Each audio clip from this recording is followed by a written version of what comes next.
Hello, my name's John Hittinger. I'm a professor at the Air Force Academy, a civilian professor, and I'm here to talk about modern philosophy.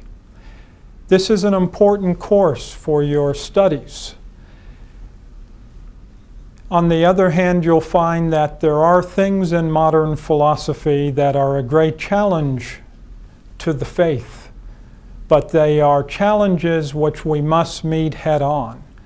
And as we'll see this thought unfold, I think the time is right for a sustained Christian and Catholic look at modern philosophy and dealing with the challenges.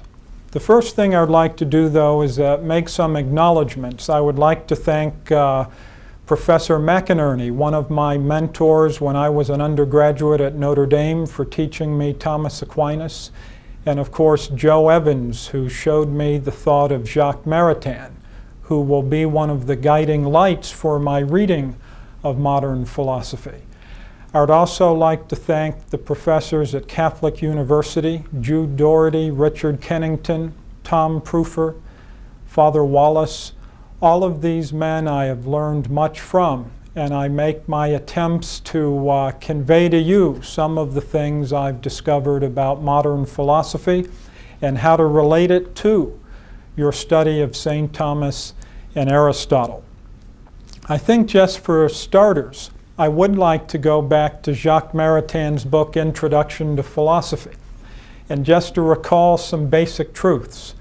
I think Maritain's Introduction to Philosophy and Joseph Pieper's Leisure, the Basis of Culture would be fine beginning points or reference points to know what the fullness of philosophic wisdom is. In Maritain's book, Introduction to Philosophy, he has a series of conclusions defining what philosophy is. I'd just like to read some of these, and then we'll start to situate what the challenges of modern philosophy are. Maritain says as his first conclusion that philosophy is the science which by the natural light of reason studies the first causes or highest principles of all things. In other words, the science of things in their first causes, insofar as these belong to the natural order. The importance of philosophy, then, is that it uses reason. It draws on human experience. It tries to make sense out of our life and experience and put these into intelligible principles, patterns, and various propositions about important things. Now, traditionally, philosophy has been divided into three parts: the logic, which is the introduction to philosophy, a study of method, as the moderns will come to call it. It's concerned about the mind's grasp of truth.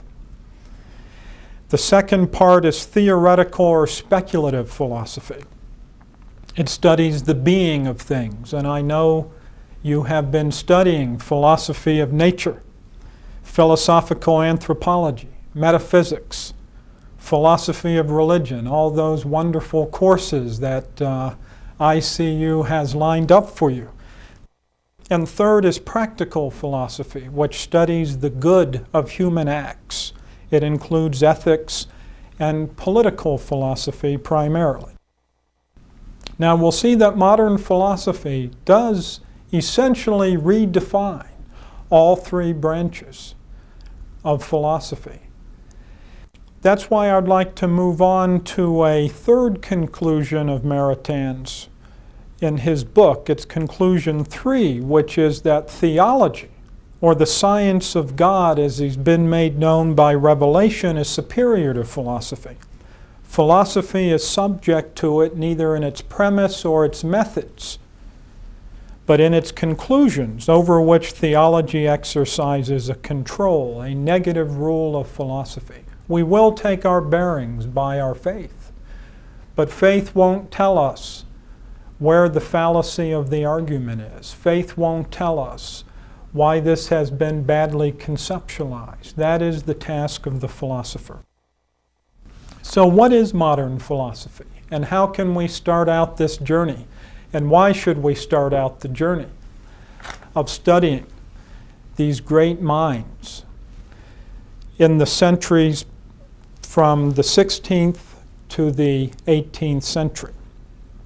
What we will define as modern now, we will locate starting with the end of the 15th century with Machiavelli and Copernicus, moving through Bacon, Descartes, Hobbes, Pascal, Locke, Spinoza, Hume, Rousseau, and Kant. This is a lot of philosophy to take in. It is a new way of thinking. And it's something that we will do our best to hit the highlights and look at some key text and hopefully get your interest up to go back and read some of these texts, which are, I must say, at times very dense and impenetrable.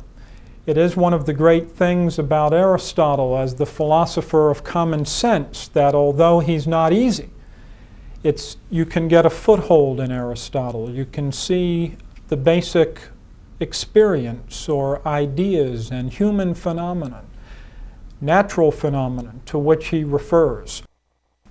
With the moderns, on the other hand, you do have these new ways of conceptualizing, at times arbitrary and abstract, and it is difficult to make your way through them.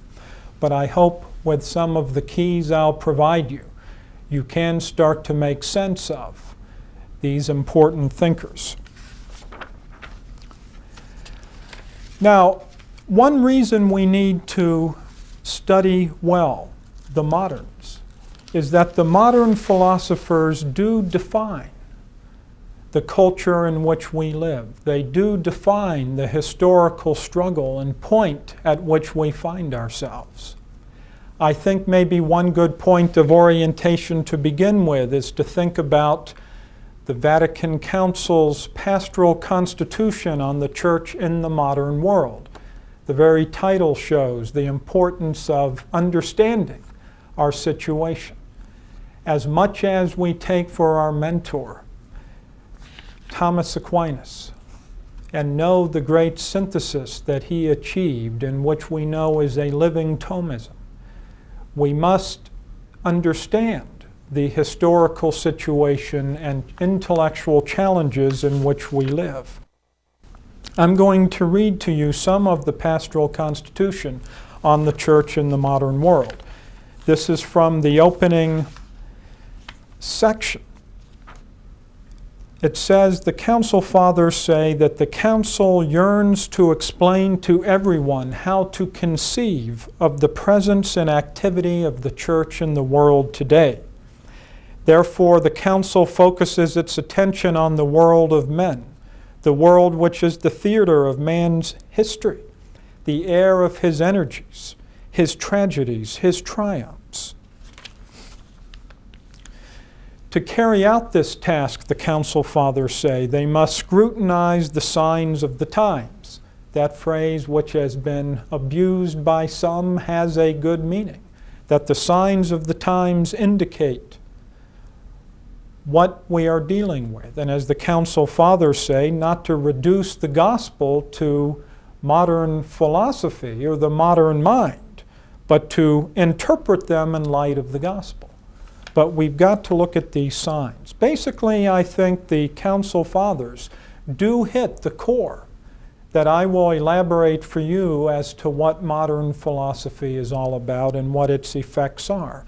Let me read on. It says, today the human race is involved in a new stage of history. Profound and rapid changes are spreading by degrees around the world, triggered by the intelligence and creative energies of man. These changes recoil upon him. We can speak of a cultural and social transformation, a crisis, because this transformation has brought serious difficulties in its wake. Thus, while man extends his power in every direction, he does not always succeed in subjecting it to his own welfare. That will be one of the keys of modern philosophy, which the Council Fathers recognize. is this great unleashing of human power, a vision that begins with these moderns, Bacon and Descartes. We will revisit those first stirrings of the possibility of the increase in human power and how it was first conceived and the problems in how it was conceived, and see how we can better interpret it. For example, the Council Fathers do go on to say many of our contemporaries are kept from accurately identifying permanent values and adjusting to these fresh discoveries. As a result, buffeted between hope and anxiety, and pressing one another with questions about the present course of events, they are burdened down with uneasiness. They're looking for answers. Again, here is where the Catholic faith will help us, and how understanding modern philosophy will help us be more effective witnesses and apostles. Finally, I would read to you the last part of the introduction, which says, "The modern world shows itself at once powerful and weak, capable of the noblest deeds or the foulest. Before it lies the path to freedom or slavery, to progress or retreat, to brotherhood or hatred. Man is becoming aware that it is his responsibility to guide the forces which he has unleashed and which can enslave or minister to him." This is why he's putting questions to himself. We must put these questions to ourselves. We can't avoid these questions about human power, about the new capacity we have to control nature. Let's look at what modern philosophy is in its core outline, what the elements are, and how this hooks up with the church in the modern world. Then we will unfold some of these notions, and our concluding session will be about the renewal of philosophy and human intelligence that is made possible through many of the philosophers who have returned to Thomas Aquinas and have used it to meet these challenges. Okay, to define modern philosophy, I think we should look at two main elements. What are the new things that emerged in the 1500s? Some of this I take from the thought of Leo Strauss, some from Jacques Maritain. But the core idea is that there is a new science of nature developing. At the same time, there is a new politics developing. The new science we can identify with Copernicus, Galileo. The new politics with Machiavelli. Later, Hobbes, Locke, and others.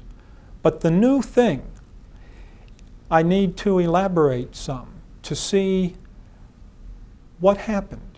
Because modern philosophy does not really go up against Catholic faith, or even the philosophy and theology of Thomas Aquinas. It's really born in this lull of events. Etienne Gilson points out how scholasticism had spent itself with endless disputes and new interpretations, with Occam and Scotus, and there was a lack of confidence in the scholastic method, and it just opened itself to the skeptical doubts of this new era. But I think we must say at the beginning that these moderns, these founders of modernity, are not dealing with real Thomism. They are not dealing with a muscular Thomism. Luther was not either. They were dealing with a watered-down, corrupt version, and that's why I think we'll see that the philosophy of Aquinas will help us gauge with a true measure what is sound in modern philosophy and what has gone off the deep end. Well, the new science and the new politics merge into what some have called the modern project. The modern project could be put into one phrase from the writings of René Descartes. And the one phrase is that he has discovered a new science which will make us masters and owners of nature. That is the core of modern philosophy, is the discovery of new means using scientific methods and technology to aim at the mastery of nature for the relief of mankind. There is a kind of charity or beneficence claimed by these founders, that they will be benefactors of mankind by this mastery of nature. So again, I want to fill in a little bit on these elements and then fast forward to why, as the Council Fathers have pointed out, now is a time that the modern project is being reevaluated. Why it's time to do some recovery of ancient truths and ancient philosophy. Again, let me just elaborate a little bit on these elements. The new science of nature. One could go read Galileo, one of his letters on sunspots or the starry messenger, or any of his writings, and see this new thing, which is the use of mathematics to give a more satisfactory explanation of some fundamental problems of natural philosophy. The two basic problems, of course, were, number one, what is the geometric arrangement of the solar system? And the Copernican revolution, figuring out that the geocentric model did not work, was one of the great scientific revolutions. The other one, of course, is the discovery of inertia and the laws of falling bodies, to which, again, we attribute Galileo's genius and brought into complete focus by Newton. The historic origins of the new science certainly go deep into the Middle Ages. Father Wallace's book on causality and scientific explanation and his studies of Galileo show that these certainly didn't come out of the thin air.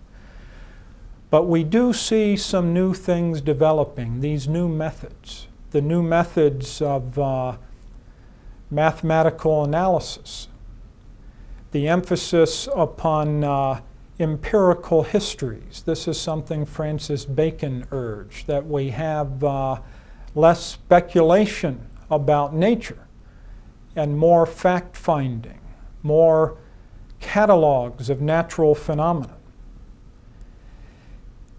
Again, these new methods promised great things and have made great discoveries. The dangers that we'll see right at the beginning is that they can tend to be abstractive.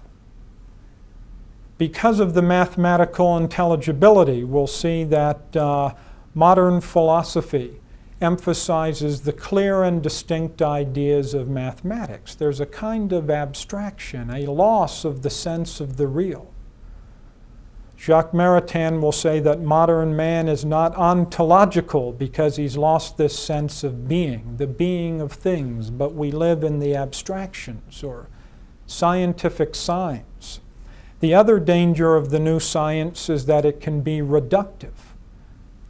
This is what the moderns struggle with, is the reduction of life to mechanism, the reduction of the human to the animal and mechanism.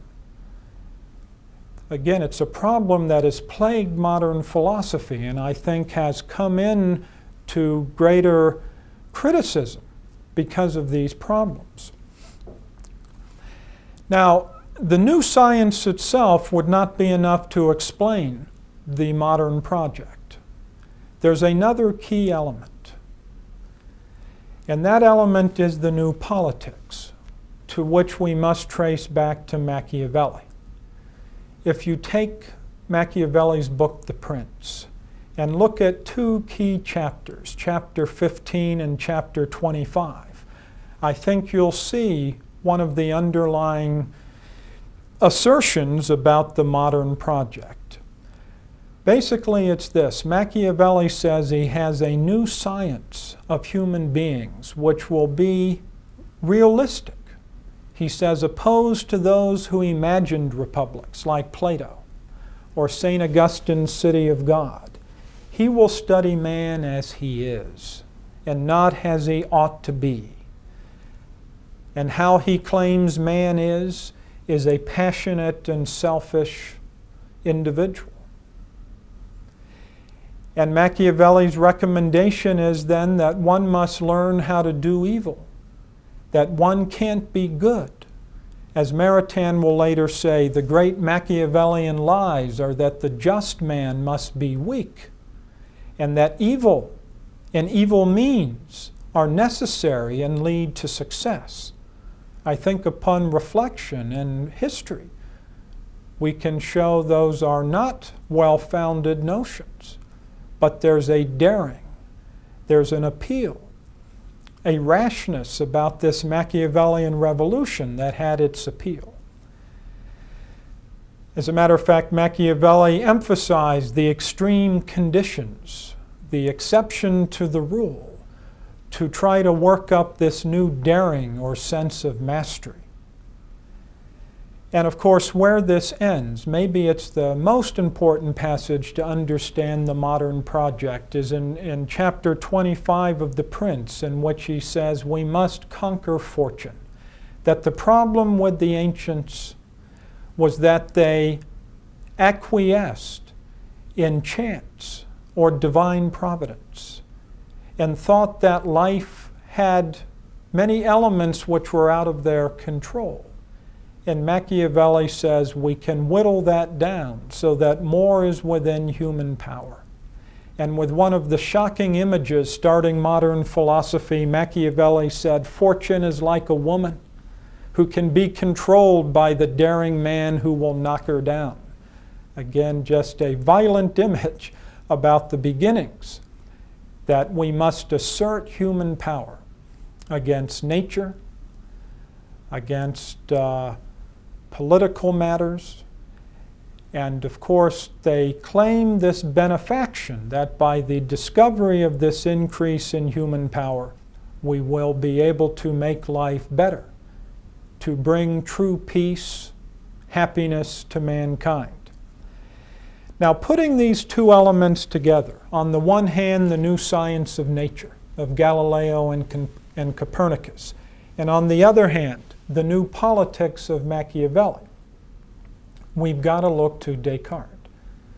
That's why in our next lecture, we will spend a lot of time reading Descartes and trying to understand Descartes. He is rightly considered the founder of modern philosophy, but one has to understand the streams he's bringing together, which are the new science of nature, the new politics of Machiavelli. We could describe this as the modern project, again, just to summarize here and move on. It is the mastery of nature for human relief. I think it could be worth even looking at that passage now to get a feel for the great excitement of promise that Descartes saw at the end of his discourse on method in part 6, in which he said we will become the masters and owners of nature. He goes over his education, trained by Jesuits, and the uselessness of his liberal arts education, and his own studies in mathematics and science. And he ends by saying, I believe that I could not keep concealed without sinning against the law which obliges us to procure the general good of mankind. They cause me to see it's possible to attain knowledge which is very useful in life, and that instead of that speculative philosophy which is taught in the schools, we may find a practical philosophy, by means of which, knowing the force and the action of fire, water, air, the stars, heavens, and all other bodies that surround us, as distinctly as we know the craft of our artisans, we can employ them in all those uses to which they are adapted, and thus render ourselves the masters and possessors of nature. This is not merely to be desired, with a view to the invention of an infinity of arts and crafts to enjoy without trouble the fruits of the earth and all the good things which are to be found there, but principally because it brings about the preservation of health, which is without a doubt the chief blessing and foundation of all other blessings. That passage is the flag of the modern project. That encapsulates, I think, both the promise and the hazards of modern philosophy. The abandonment of speculative philosophy, this merging of the practical with the speculative, will be a very important thing for trying to track modern philosophy. The idea that nature could be seen as the way a craftsman has his craft, that is, as a machine or something made, so that we can make or unmake nature. And again, this goal of mastery is a whole new way of conceiving the relation of the philosopher to the city. You know, if you just briefly think about the apology of Socrates, when he came into the courtroom, he didn't stand up and say, "Support me and my fellow philosophers because we will make you masters of nature and make your life easier and extend your health and life." Socrates, quite the opposite, being the gadfly he is, said, "I'm not here to talk to you about your bodies or your money or your honor, but I want to talk about virtue and truth and wisdom and the best possible state of your soul," for which people, of course, didn't want to be bothered, so they put him to death. Now, Descartes was afraid of some persecution, but I think you see the new appeal of modern philosophy is that it will appeal not to the higher things, but to power and to the benefits of a technological society. So we are living in the world of Descartes. We are living in the world that he envisioned. We are living in the world that his philosophy cleared the way for. And that's why, like I said, we will have to do some close reading of Descartes. Fast forward to the middle of the 20th century and up to the present. These problems of the modern project have becoming more and more apparent. And I'd just like to review for you and point out and mention some names. It's just a long, distinguished list of philosophers and writers who have seen the need to reevaluate the modern project. Not, of course, to turn the clock back. None of us can do that. But to reevaluate the basic principles, try to take stock of where we are. I mean, one could just take as the most dramatic form of the modern crisis would be the development of the atomic bomb. Alexander Solzhenitsyn actually goes back even further and talks about the use of poison gas in World War I as a sign of the death of the modern world. That is, that we've come to see that unbounded optimism and dream has the dark side. And again, may make us go back to these founding texts, for example, the one I just read you, and say maybe the chief benefit is not health, but it's what Socrates said. It's virtue, truth, and the best possible state of your soul. And not to forget that. Alexander Solzhenitsyn, the great Nobel Prize-winning Russian author, I'll read to you from his Templeton address. He said, "The failings of human consciousness, deprived of its divine dimensions, have been a determining factor in the major crimes of this century. The first of these was World War I. The war took place when Europe, bursting with health and abundance, fell into a rage of self-mutilation. that could not but sap its strength for a century or more, and perhaps forever. And the only possible explanation for this war is a mental eclipse, that the leaders lost an awareness of the supreme power above them. Only a godless embitterment could have moved ostensibly Christian states to employ poison gas. The same flaw of consciousness was manifested after World War II when the West yielded to the satanic temptation of a nuclear umbrella. The idea, of course, is that we've unleashed this power, but we seem to lack the moral principle and fortitude to give it proper direction. John Paul II, of course, would be another one of the critics of the modern project. Not root and branch, but in its basic spiritual principle or effects, he talks about the culture of death, about the consumerism that has taken over Western societies, connected with this loss of respect for life.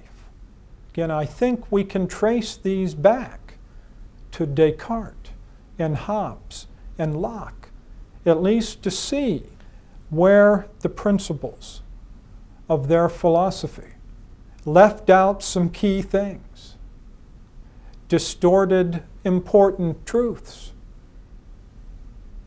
So our strategy, of course, will not be to say we just eliminate from our minds or from culture. We can't do that, Locke or Hobbes, but to take what is there and try to recast it in a way that has a more fitting philosophical basis. Another critic would be C.S. Lewis. I think his book, The Abolition of Man, I would put high on your list of reading as an evaluation of the modern project. The title itself shows the danger to which he is looking, The Abolition of Man, in which he says explicitly that man's mastery of nature turns out to mean man's mastery of man with the help of nature as an instrument. And writing, I think he wrote this in the 50s, he talks about electronics and propaganda, contraceptives and eugenics, drugs and mind control, the discovery of atom and new weapons. The mastery of nature, Lewis says, means the mastery of some men over other men. And that's part of the crisis of the modern age. Now, Lewis does go on to explain. He talks about Francis Bacon and Descartes and this problem of reductionism. In order to master nature, Lewis says, we must first reduce nature to the empirical and quantifiable. This allows it to be manipulated. Technology strives for efficiency, predictability, repeatability. And Lewis says, just think if we apply that to human beings. There's going to be this inevitable abolition of man. So the defense of human integrity, personal dignity, freedom, these have become now the defense of these great Catholic and Christian thinkers, I think, on the forefront. And that's why we'll need to return to them, I think, at the end. Some others I could mention would be Joseph Pieper. The book Leisure, the Basis of Culture, I think, is one of the best explanations of why the ancient preference for speculative philosophy over the practical one is important. Pieper says in that book that man's real wealth consists in knowing, and knowing what is, and the whole of what is. And that's more important than the mastery of nature. I could mention also here Leo Strauss, one of the great influences upon political philosophy in post-war America. And he says the crisis of our time, again, is rooted back in this modern philosophy. His classic book, Natural Right and History, in which he opens talking about the Declaration of Independence, the fundamental truth that all men are created equal, endowed by their Creator with inalienable rights, life, liberty, and the pursuit of happiness. And he says, why have we come to doubt this? Why has the West become uncertain of its purpose, Strauss says. We realize our principles of action have no support in nature or God. And so he says, we have become paralyzed. We can't act as responsible beings. He says we see the slow degradation of liberal democracy into a permissive society, and this uncertainty about our basic principle. This indicates the crisis of the age, and he says part of it does go back to the mechanistic philosophy which underlies the moderns. As much as John Locke tries to combine the mechanistic philosophy with a respect for rights, there is some underlying dynamic that undoes that respect for rights. So again, Strauss's thought here, his project is to recover the ancient truths, to go back to Aristotle and Plato, to revisit this quarrel of the ancients and the moderns, and to try to come back to a better understanding of political life, but through political life, I think, the rest of the human things. Finally, I would mention Jacques Maritain as one of the great philosophers who has studied deeply the modern age and sees the crisis of our times in terms of the crisis of humanism. Maritain's book, I recommend to you the first chapter also of his book, Integral Humanism, in which he talks about the modern age and its desire to develop a humanistic philosophy.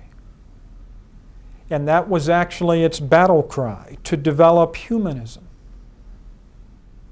against the church, against the ancient philosophy, that the moderns would have the true humanism.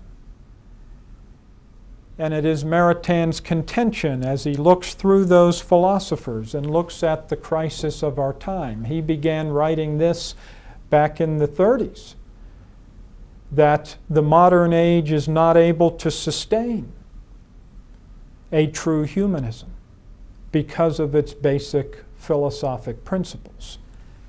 The outline that he will give is that we find ourselves needing a theocentric humanism, that the problem of the moderns is that they developed an anthropocentric humanism, a humanism based upon just a human measure, excluding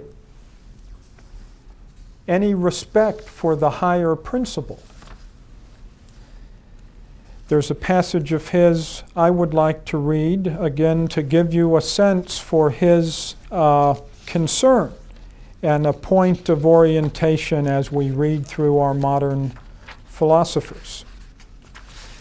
Maritain's notion of anthropocentric humanism, or what is now called secular humanism. You'll see our quarrel is neither with humanism nor what is secular. And that's what the Vatican II document on the church in the modern world, I think, has explained very well. Our quarrel is not with humanism, but the church recommends a humanism. Its quarrel is not with the importance of secular or temporal things. The church shows, especially in Vatican II, how those things must be sanctified. The problem, this combination of secular humanism, is probably better described, I think, in Maritain's terms as anthropocentric humanism.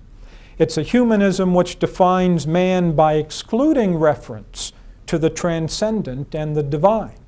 That's the problem Solzhenitsyn was aiming at. It's the one Maritain thinks is the core we see in Machiavellian Descartes, the core we see going through into Spinoza, Hobbes. As much as Locke tries to reintroduce the transcendent, it'll be my argument that he fails to do so, and that by the time we get to the culmination of modern philosophy in Immanuel Kant, the transcendent and divine is reduced entirely to man's rational measure and nature.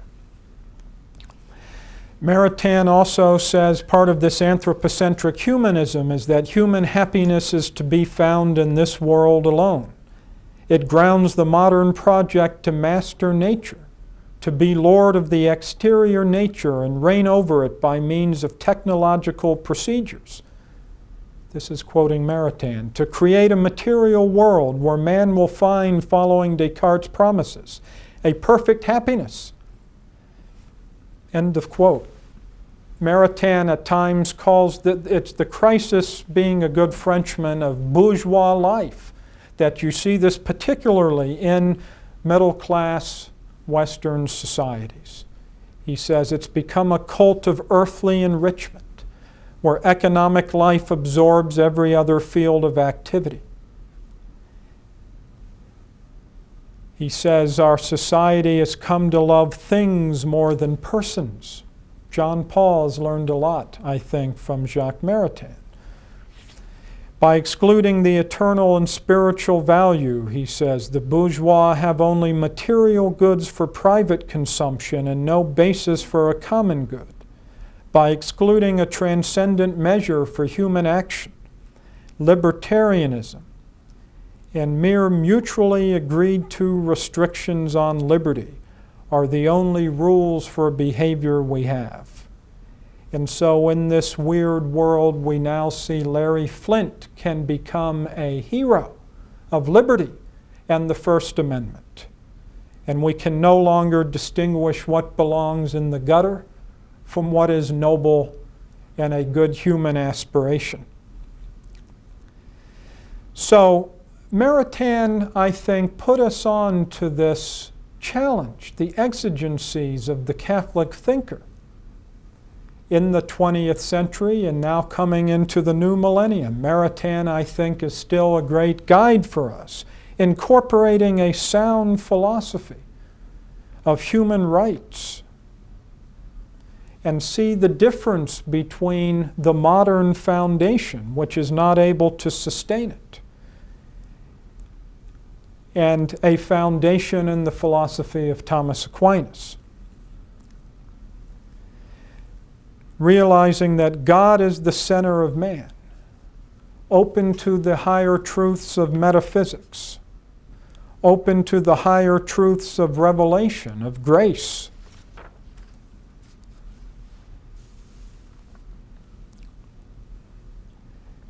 To summarize, or to put to a point here, Maritain thinks our challenge is to rescue the many good notions of modern philosophy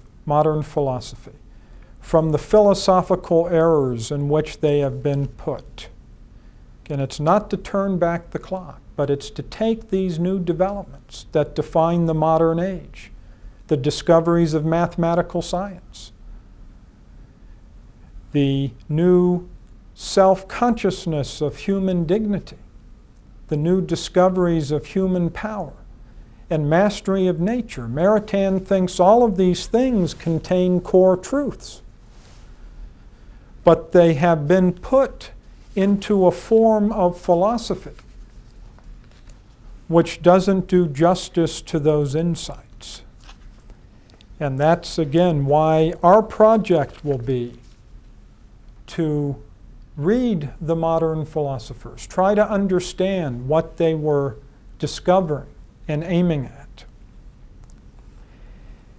and seeing if some truths can be rescued from them, put into forms, dealt with by, I think we've seen another great list of witnesses, the great capacity of Thomistic philosophy to expand, to absorb, to apply the old truths and principles to new situations and new discoveries. Much of this is being done right now by philosophers and scientists like Father Wallace, Father Yockey, and many others. And same way in the political order.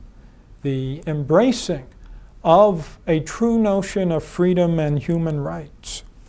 So, to look at modern philosophy, but with the critical eye, to look at it in light of this quarrel of ancients and moderns, and to see that the ancients have truth, superior truth, on some key points, is not to say, again, that we can go back or not face the challenges, but to see opportunities in what is now even being called a postmodern age.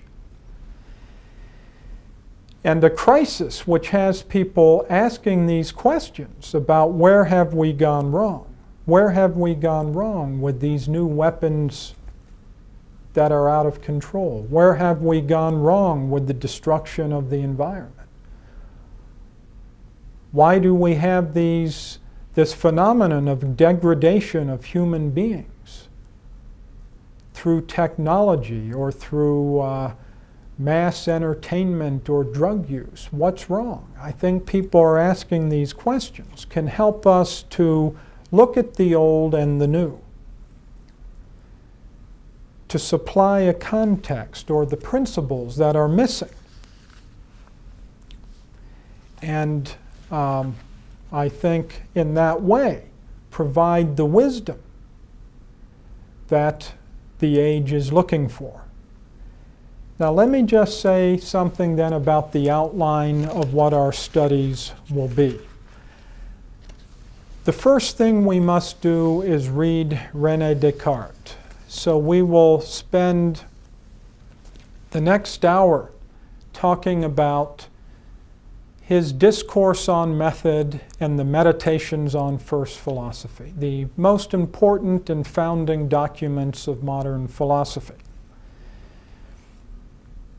We will then go on to look at some of the significance of Descartes' new project in ways that he either didn't fully reveal or didn't fully anticipate. One of them was actually concurrent with Descartes, but it would be the philosophy of Thomas Hobbes, who, working with the similar notions of Descartes, establishes the first full philosophy of modern liberal democracy.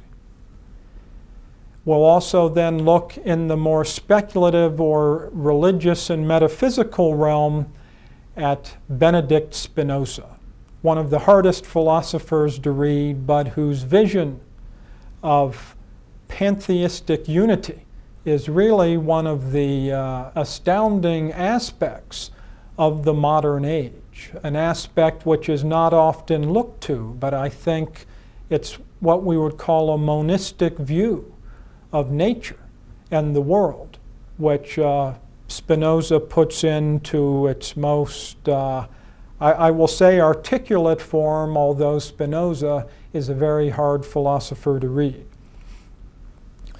We will then end that first wave of modern philosophy by looking at a great Catholic thinker, Pascal, and see how Pascal managed to raise in Socratic fashion some of the problems and issues with the new philosophy, although he himself did not have the philosophic resources to deal with it, and often goes off the deep end himself. I think we'll see in Pascal a true spirit of the human and reminding people about the limits. After looking at Pascal, we will then proceed on to who may be the second great founder of modern philosophy, and that is John Locke. John Locke's philosophy of science. He was a friend of Newton, by the way, and the new methods that he works out have a more broad appeal than Descartes' abstractive, rational deliberations. And certainly we know that Locke's political philosophy is is the most successful and most influential form of moral and political philosophy that the modern age has seen. It has certainly influenced our country, and it's one we need to know. Again, to know its strengths, to know its weaknesses, to know how Locke tried to put back together some of the elements of the ancient philosophy. But again, I will say, I think he failed to do it in a satisfactory manner. So the modern principle rolls on. To our next person, we will look at David Hume. Hume may be the most radical of the moderns. Hume took the principle of empiricism to its bitter end. And we'll see there's a kind of self-destruction of philosophy that Hume himself revels in. And we'll see how he does it and how he tries to recuperate and recover and use that to good effect. Then we'll look at Jean-Jacques Rousseau, his influence on moral thinking will be very decisive.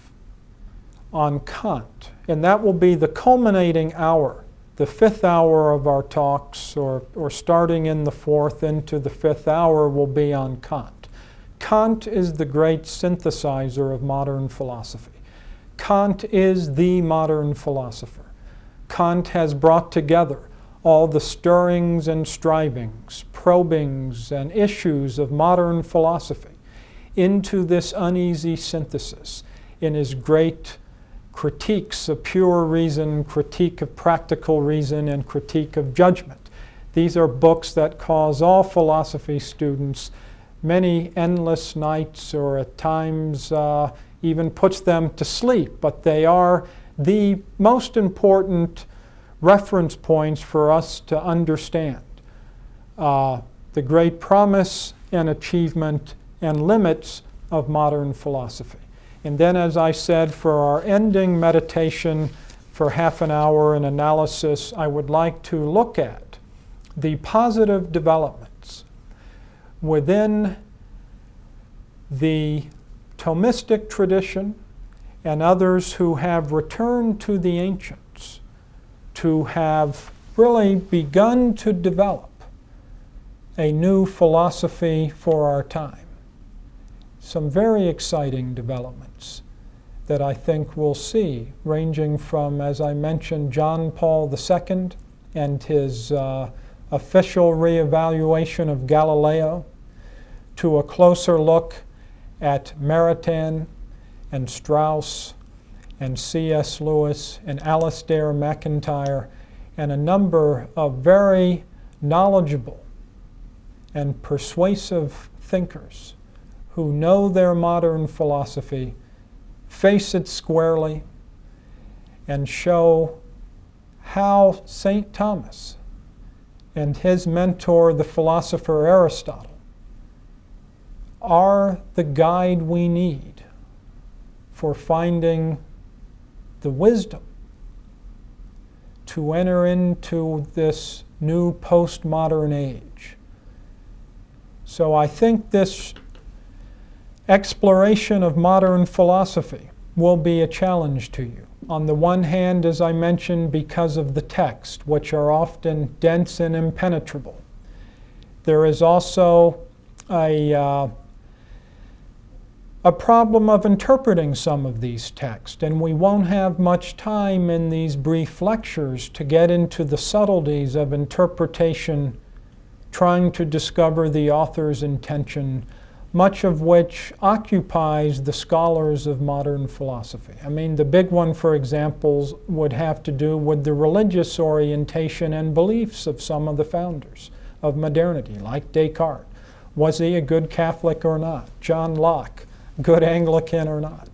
The point being not just in their personal practice, but in the substance of their thought. But I think if you follow along here, I will point out the key concepts, read to you some of the key text, and hope it can just start to open the way for you understanding what modern philosophy is and how it is at the root of the modern crisis, and how we do have resources in our own intellectual traditions to deal with it and to criticize it and evaluate it in a constructive way. Thank you.